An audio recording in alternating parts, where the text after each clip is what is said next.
Hi, it's Jack Hadley from My Social Practice with Dental Digital Marketing Discussions. I've been looking forward for some time to this visit I'm having with Dr. Craig Spodak, who's a dear friend, an amazing dentist, and also an amazing marketer. Hi, Craig. Hey, Jack, it's so good to be here. Well, it's great to have you here. And you're out in Florida, and I think you were out here in Utah yesterday. Yeah, it's been a pretty crazy 24 hours. It included 10 hours of flying, or possibly 11 or 12, I can't remember anymore, and about 6 hours of driving, but it was lovely to be in Salt Lake. It's a beautiful city. My God, those mountains, absolutely gorgeous. Well, thanks. Yeah, we like it. And you live in a beautiful part of the world too, that's for sure. Yeah, I mean, I try to get my screen here, some of our vegetation. It just left. It was very white and gray there, and here is all green. So Yes, indeed. Well, what I wanted to do is we started these discussions in part in preparation for the Dental Digital Marketing Conference, which is next week, actually, in Las Vegas, as you know. And Craig is going to be one of our presenters there, and we're so appreciative that he's willing to take the time to come out and present at the conference. So thank you again. yes, it's my pleasure. Thank you for giving me the opportunity to come. I'm really honored. I can't believe I heard from friends it sold out. I told a friend to join, and they said they can't. So maybe time to consider a bigger venue next time. Yeah, I think we're going to encourage people next year to get signed up early. We Yeah, didn't anticipate the kind of response, so yeah, but we're so pleased to have you come out and be part of that. So, yeah, my pleasure. well, what we're going to do, as those of you who have watched one of these little discussions before, as you know, we try to do kind of a rapid fire sort of a format. So I'm going to take it. I want to introduce Craig first and have him talk just for a minute about some of the things he's doing, and then we're going to dive right into 3 actionable ideas that Craig has sent along. We're going to set those up, and we're going to give ourselves just 4 minutes to talk about each one of those 3 ideas. And then I've got a little surprise for Craig at the end. So, Cool. Well, I know it can't be a pie in the face because we're virtually separated here, so I feel pretty safe. I don't know, man. I might have arranged something with your staff. That's very possible. All right. So, Craig, let's take a second. I mean, your bio is so amazingly it's just so deep. So, what I'd rather do is I'd like to just have you take a minute and talk about 2 things. First of all, kind of your vision for Spodak Dental. I know that, as I understand, you are a 3rd-generation dentist and kind of looked for a new concept and sort of a fresh approach to dental practice when you created Spodak Dental. And then in addition to that, if you could just comment for a second on the foundation, the All-Stars Smile Foundation. Could you take a minute and tell us about both those things? Yeah, so I am a 3rd-generation dentist, and I joined my dad back in 1998. And back in that time, it was just me, my father, and my mother. And she was working the front desk and literally had an appointment book. And you could only take 1 appointment at a time. So if 2 people were calling, you actually had a physical book. And obviously that wasn't working. And this was at the time where people were using computers. So I'm not talking about, the 1960s. This was 98. We were a little bit behind the curve, and I longed to create a one-stop shop. My patients being busy, like all of our patients, were not happy about being sent from place to place and having a lab off-site. And I dreamt to create kind of what I had in dental school back in Tufts. We had all of our specialists, and we had different doctors to run things by, and we also had our lab there. So it was my dream to create a dental destination. And 3 years ago, we moved into this new facility, which is a LEED certified, LEED Gold, 18 operatory, 13,000 square foot building. And that was my dream. I wanted to create something that was artistic and something that was architecturally significant, because I believe what we do as a profession is art. And I thought that rather than be in a nondescript shopping mall, like I kind of was before, I wanted to do something that expressed our level of commitment and creativity. So that's what brought this concept around. Well, it's really neat. And although I have not had a chance to visit the facility, I've seen many parts of it online. And what's interesting to me is that knowing how the services that you provide and the way your philosophy about dentistry and about patient relationships, I don't know that a facility, sort of a strip mall facility, would align very well with the way you practice dentistry. So I don't think it's just about a beautiful physical building. I think there's great alignment with the kind of practice that you run. So that's awesome. Yeah, thank you. And to that end, I don't believe that if you want to do something different, it has to look and feel different as well. And I was very intentional about that.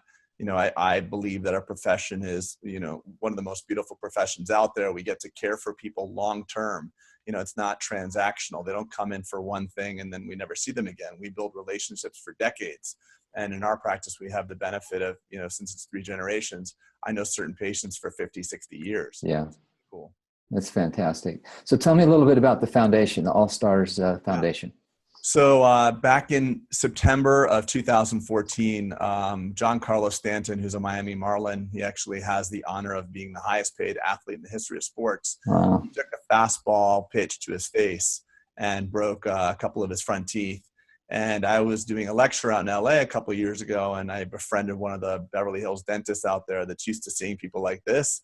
And he sent John Carlo to me. I used my CEREC and I made him some new teeth, and we kind of had a friendship from that point forward. And while he was here, I was kind of showing him, basically like what we do, like what you're familiar with what we do, all the charity we do. And he was really kind of resonated with our charitable side of our values. And a couple months later, after he signed the contract, there was a stipulation in that contract to donate a certain percentage of the revenue that he makes towards a charity. And he calls me up, he says, I want to do a charity with you. Oh. So it was a real blessing for us, but also a pretty large responsibility, because now I'm going to be the founder of, or I am the founder of a real 501c3, and we have to, we're charged with the responsibility of doing some really good work, and we have a lot good funding. So for any dentists that are out there, I'll make a shameless plug for the charity. It's allstarsmiles.org, and our vision is to help eradicate children's dental disease in this country. So the number one reason why a child will visit the emergency room or miss school is because of dental pain, which is crazy. But there's a lot of people out in our communities, in our backyard, that don't have access to care. And the Medicare community, Medicaid rather, that usually takes care of this population, a lot of the parents don't have cars. So we're looking for dentists to get involved. And next February, during Children's Dental Health Month, Awareness Month, we're going to do a nationwide event. So any dentists that want to get involved, allstarsmiles.org. We have an event with MLB and for the All-Star game here. And we're going to have alignment with a lot of players. So you may have some players visiting your office. So please email us, get involved. Thank you for allowing me to do that, Jack. No, I'm glad you shared that. And at the end, we're going to give your website address too, and your contact information, because last time I was on your site and then clicked through to your Facebook page, there was a lot of detail there and a lot of really cool video of some of the things that you've been doing with the foundation. So we're going to really encourage our viewers to view that and get involved. So that's cool. Great. Yeah. Thank you. And that's really a big part of, what I'm looking forward to talking about next week at the DDMC. Yes.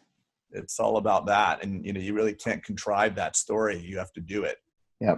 Make that social media happen. You have to make something remarkable happen. And then social media is the venue. So I'm excited about that. Yeah, we are too. So I did hear from a little birdie something about you being an amazing freestyle rapper. But yeah. Is that rapper with a W or with an R? Birdie's in trouble now, but yeah, I know. Every time I go in her office, Birdie, I call Darian. You're in trouble, Darian. I got you now. She always has like old school rap, and she's actually only in her 20s. I'm 45, so I grew up with like Sugar Hill Gang and all that stuff, and invariably she has the music in the background. Just give her a little freestyle beat. Don't make me do it, Jack. Well, we'll spare you this time, but we might, when we get out to the conference next week, we might. No problem. Okay. I promise. Sounds good. Stage, no. We'll get after Darian later about that then. Okay. So let's dive in. You sent me ahead 3 little ideas, and the reason I wanted to do these discussions is I think a lot of times we get pretty involved in the strategy and the theory and sort of the kind of the big picture stuff. At least I do a lot when it comes to dental marketing. And so I asked you to give us 3 actionable ideas, 3 things that doctors could say, hey, I could try something like that today. That's something that I need to think that way, and I can do it today. So I'm going to throw the first one out, and then I'm going to start a little timer to make sure we don't go over 4 minutes. And if we conclude our visit about it in less than 4 minutes, that's fine. We just can't go over. So, all right, the first one. you said no push advertising, only pull, working on engagement versus selling. So what do you tell us what you think? So this clock starts now. 4 minutes for all of them? Yep. No. 4 minutes, up to 4 minutes each. Okay, wonderful. Okay, good.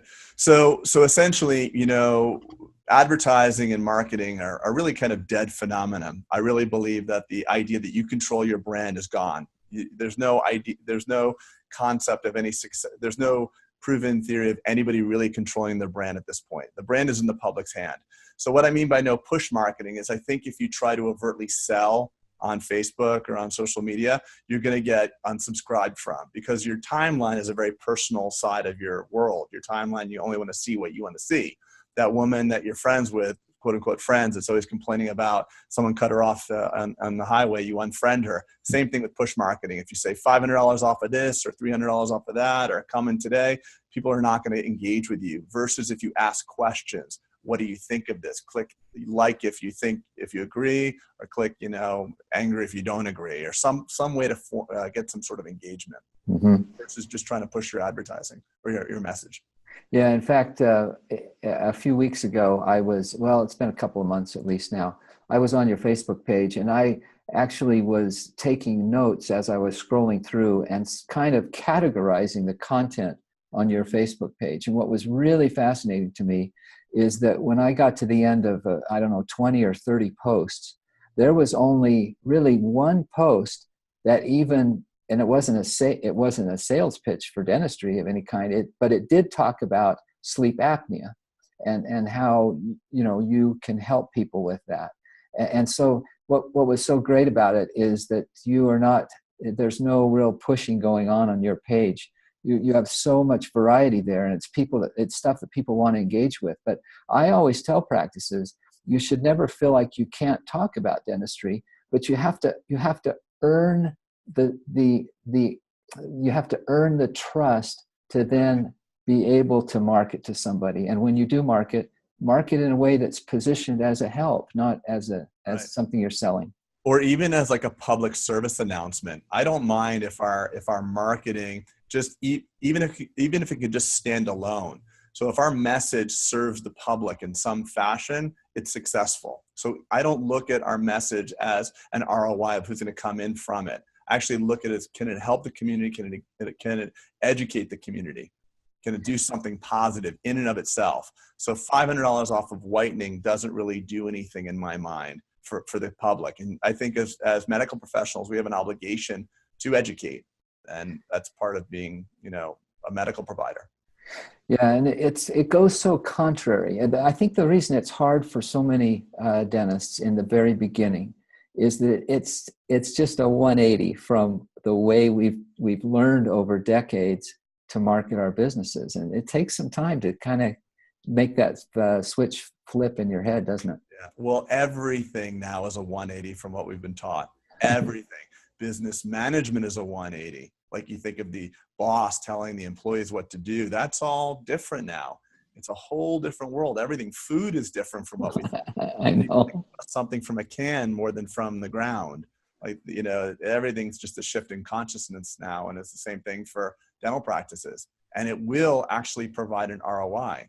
Facebook or social media marketing is a massive ROI. It just has to be done correctly. Yeah, well said. And what's neat about social media data is that there's tons of data. If you're looking for data, it is absolutely there. You just kind of have to know how to interpret it. And you can't measure ROI in exactly the same way we used to measure when you dropped a direct mail postcard in a zip code, but it's still very measurable. We're out of time. Perfect. All right. That's our signal. Idea number 2. We focus on the human aspects of our team and not necessarily before and after dental photos. It's the why, not the how and what. Right. And as dentists, we're obsessed with the how and what. I know. That's why we're obsessed when I'm sure I would love to be a fly on the wall when you're talking to most dentists about social media marketing, and they want to just cram out that they went to Pankey and that they're Invisalign Elite, and they just want to cram all the stuff about them. We really fall in love with our training. We fall in love with what we do, and what we have to do is fall in love with what we offer our patient, what's in it for them. Mm-hmm. So if you become obsessed with your patient, your consumer, then everything will work out great. So you really have to focus on that. So we don't, the before and after picture, I love them. And I grapple with this all the time because I see a lot of my colleagues on Instagram that have like 100,000 followers and 200,000 followers because they're posting tons of before and afters. But what I've looked at is most of their followers are other dentists. Yeah. So Exactly. I'm not interested. As much as I love my profession, and for those of you who want to reach out to me, I want to engage with you, and I want you to be on my Facebook page and my Instagram and engaging with me to learn. But the goal of our business page is not to have other dentists liking us. Yeah. Although fine, it's an unintended side consequence from what we're doing. So what we found is the most perfect before and after with cheek retractors will scare the heck out of people. Right. So we try to make it as natural as possible. If we are going to put a smile up, it has to be the whole face because people can't handle the before picture.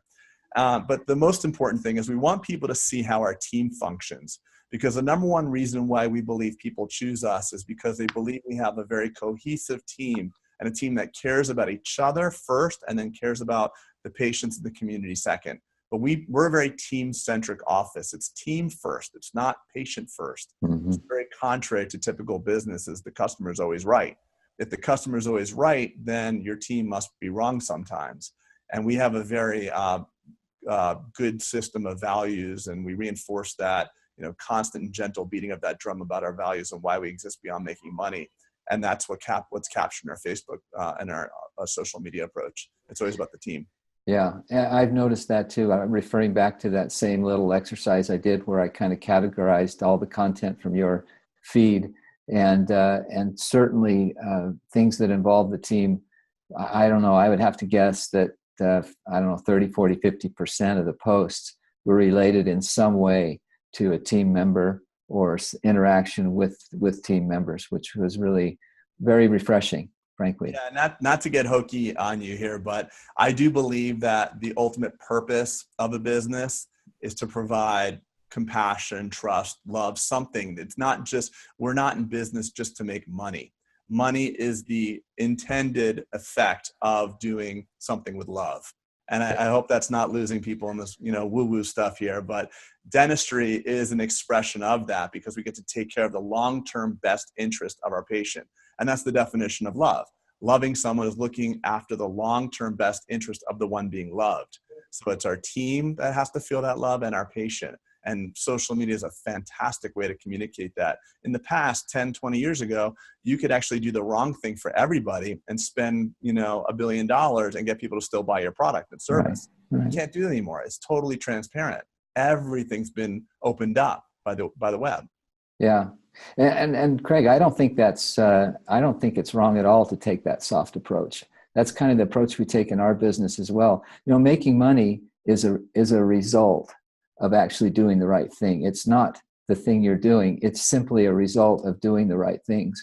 And yeah. I think, I often, back in the old days when I worked in an ad agency as a creative director, something we would tell clients quite often is we'd say, don't focus on what you make, focus on what you make possible. Yeah. And by that, you'll actually make more money. Yeah, exactly. It's just a slight, just like we said in the first point, a subtle distinction in the way you approach it, but very powerful. Yeah, and social media and all digital tools, well, not all digital tools, but certainly social media tools, there are those subtleties that can be picked up, and people are very sensitive to those subtleties. And at first, it's a little hard to see those, I think, for some doctors, but as they get more familiar with how social works, I think they pick up on those subtleties, and when they do, I think it's very effective. And Jack, can't you oftentimes corroborate by looking at a practice's social media? Can't you corroborate what their reviews are going to be like as well? Like you go through a couple pages of a practice's Facebook page or whatever, you kind of have an idea this is going to be a pretty exemplary practice. And it just shows up that the Google reviews are high. And I bet you the practice is also more profitable.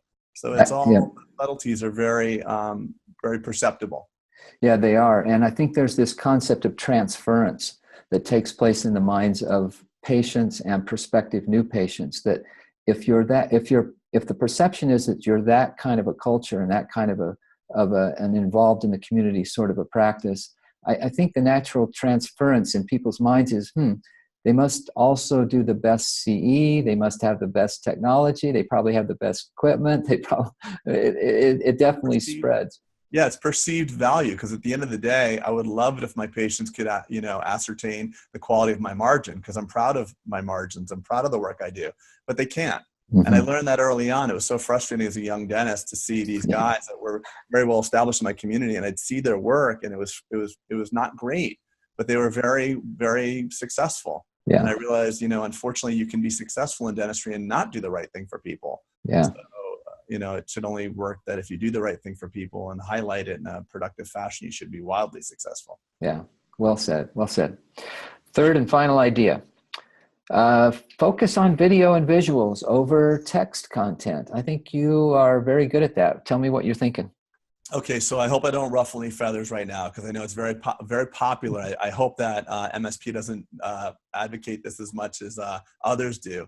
But everybody's infatuated with posting all the reviews up on their website. Another positive review, another positive review. I have friends, and I call them. I say, I hope this isn't coming out of left field, and you're my buddy, and I respect you. But I don't, if you look at your last 20 posts, they were all another positive review. So they're repopulating the reviews from some other third-party service. Right.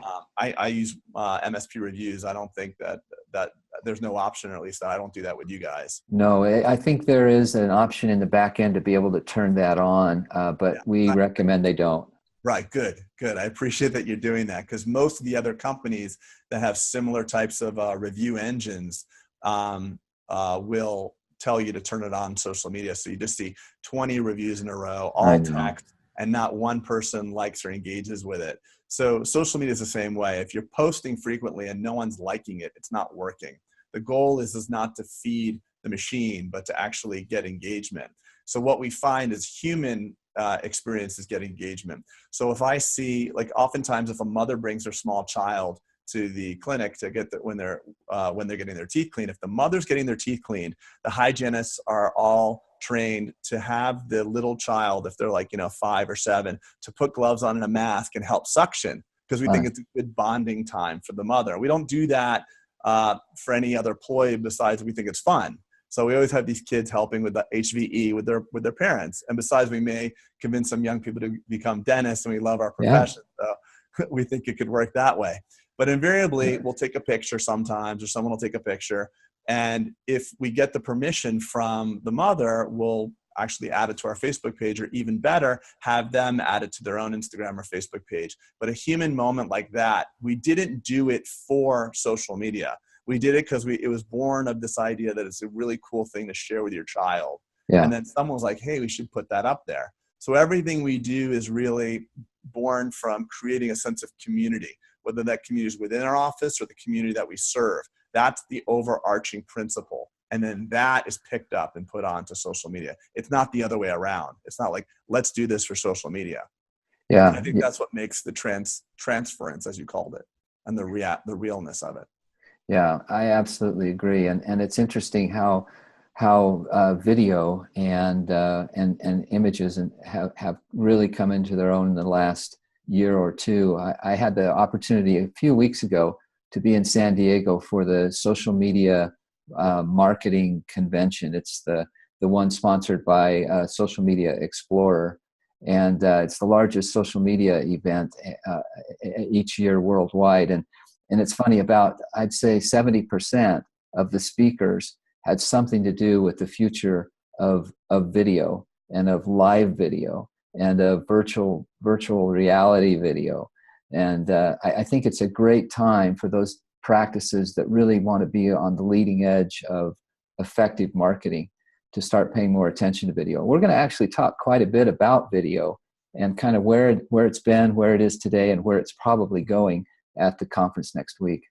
And I don't want the viewers to hear, my colleagues to hear, they'll go on my website and see some elaborate video. It's not really about a high quality or well-produced video. The goal is to make it real. So that just means taking your iPhone and it's shaky, whatever. It doesn't really matter, because the energy that you're transmitting is the realness of your practice, the real emotion. And that's why it's even better. Because Yeah. sometimes you see, I did a commercial like 5 or 7 years ago, and it's on TV, and we had real patients, but put in a studio on a green screen. And everybody told me, wow, those actors were so real. I'm like, no, they weren't actors, those were real people. So if you overdo it, if you spend too much money on your video, your production quality, you actually get less impact. It's wild. So in some ways, some ways the realness of your video can actually be communicated with just the iPhone or doing it yourself.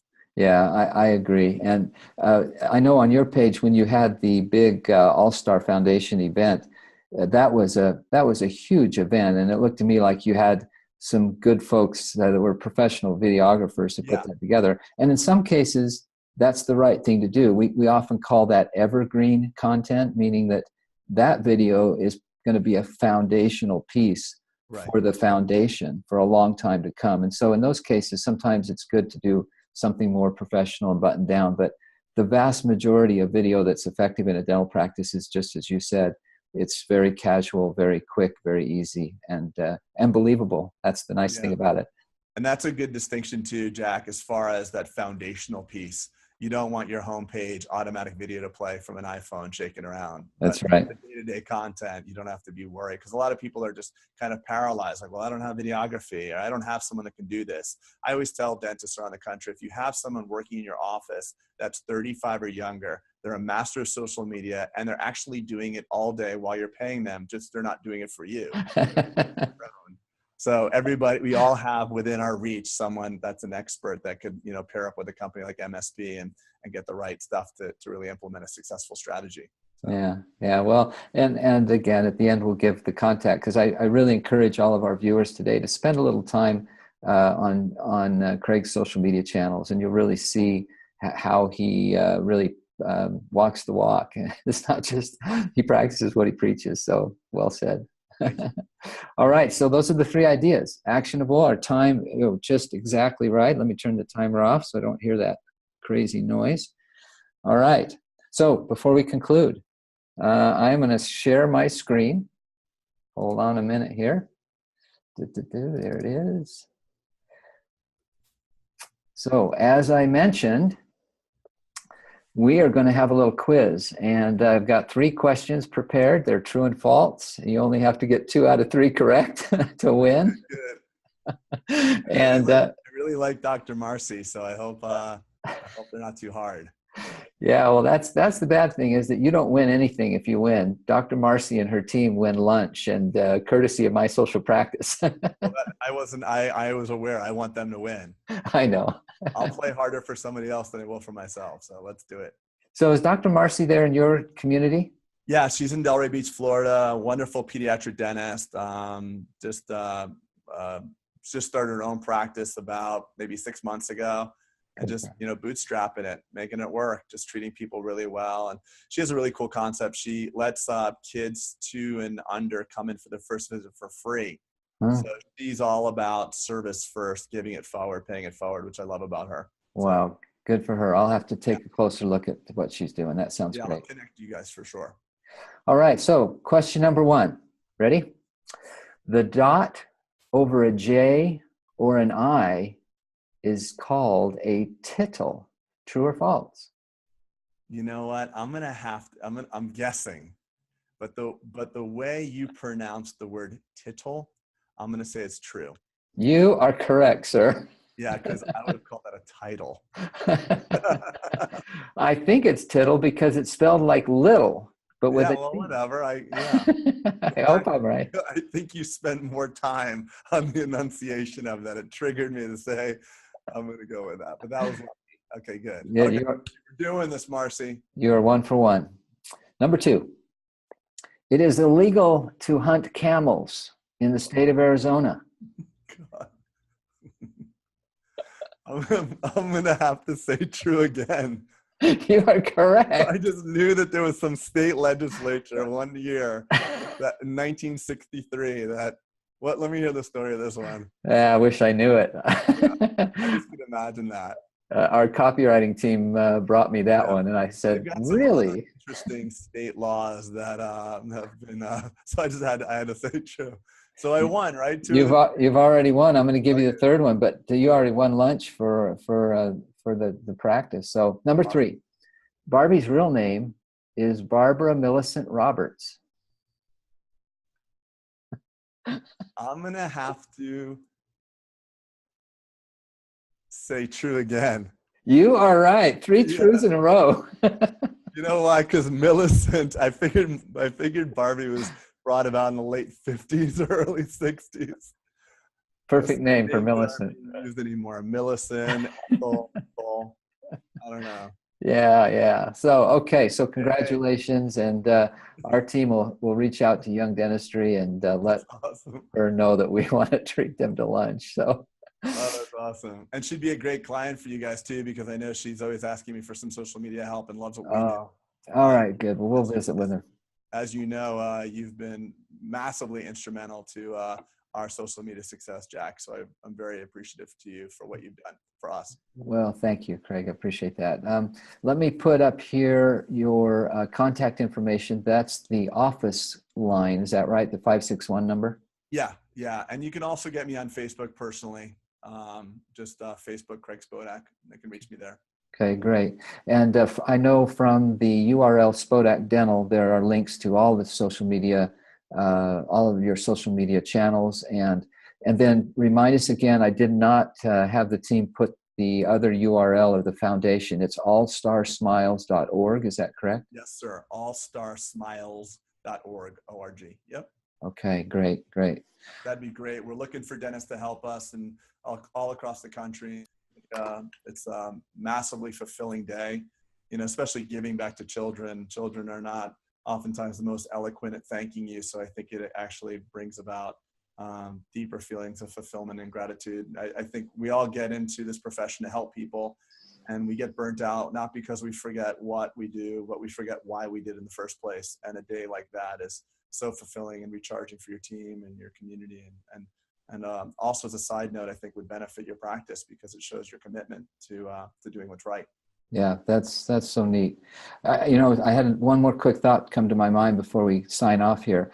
I think that I saw on your Facebook page, did you do a self-defense class at your practice for women in your community? Yeah, we do it twice a year. So one of my friends, his mission is to, he's a retired police officer, but young, in his 40s.